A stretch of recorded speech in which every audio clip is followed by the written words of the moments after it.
প্রচন্ড ঠান্ডা পড়েছে, শীতে হিহি করে কাঁপছে।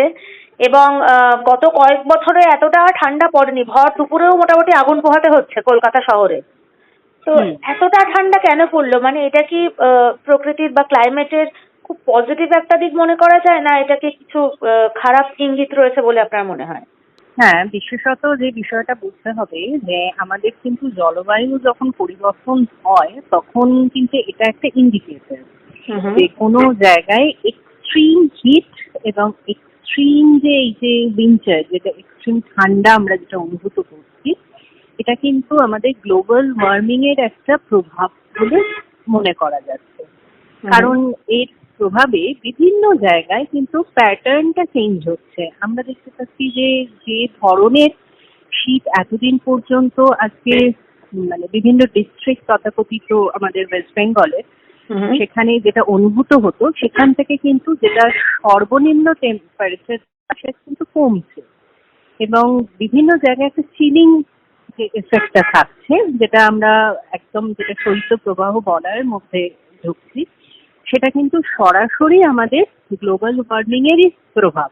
কারণ এই এক্সট্রিম হিটটা থাকার, যেমন আমরা দেখেছি 2024 এতদিনের মধ্যে একটা রেকর্ড ভাঙা আমরা গরম অনুভূতিটা পেয়েছিলাম, সেভাবে কিন্তু 2026-এ যে 2025-এর শেষ থেকে যে 2026-এর শৈত্য প্রবাহ যেভাবে চলছে, সেটা কিন্তু আমাদের একটা ক্লিয়ার ইন্ডিকেশন দিচ্ছে বিভিন্ন জায়গায় জলবায়ু পরিবর্তনের প্রভাবেই এটা হচ্ছে।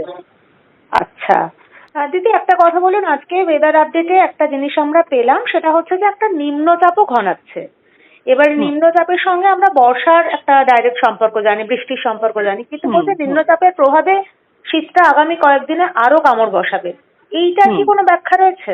না, সে তো নিশ্চয়ই, সেটা তো একটা আছে। কারণ আমরা জানি যে এই সময়, যে পৌষ মাসের এই সময়টা থেকে কিন্তু আমাদের একটা হালকা বৃষ্টিপাতের, ঝিরঝিরে বৃষ্টিপাতের একটা থাকে। কিন্তু এই যে এতটা টেম্পারেচার নেমে গেছে আগেই, তার সাথে যদি বৃষ্টিপাত হয় তাতে কিন্তু আমাদের একটা প্রভাব সাংঘাতিক পড়বে। মানে যে যে জেলাগুলোতে আমরা দেখতে পাচ্ছি যে অলরেডি 3.5, 4.5 এর মতো একটা ফিল লাইক একটা অনুভূতি হচ্ছে, প্রবাহ চলছে, সেই জায়গাগুলো কিন্তু আরো মানুষকে সচেতন থাকতে হবে। মানুষকে কিন্তু যাদের কোমরবিড ফ্যাক্টরস আছে, যারা বয়স্করা আছে, যারা ছোট বাচ্চারা আছে, তাদেরকে কিন্তু আরো সাবধানতা অবলম্বন করাটা ভীষণ জরুরি। কারণ এই নিম্নচাপেতে আরো আমরা দেখতে পাবো যে আমাদের যে বাতাসের মধ্যে হিউমিডিটিটা অনেকটা বেড়ে যাবে এবং তার ফলে কিন্তু যে ক্লিয়ার যে এনভায়রনমেন্ট আমরা কিন্তু সেটা পাবো না,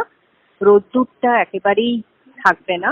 সেক্ষেত্রে আমাদের কিন্তু আরো সাবধানতা অবলম্বন করাটা ভীষণ দরকার। অনেক অনেক ধন্যবাদ দিদি।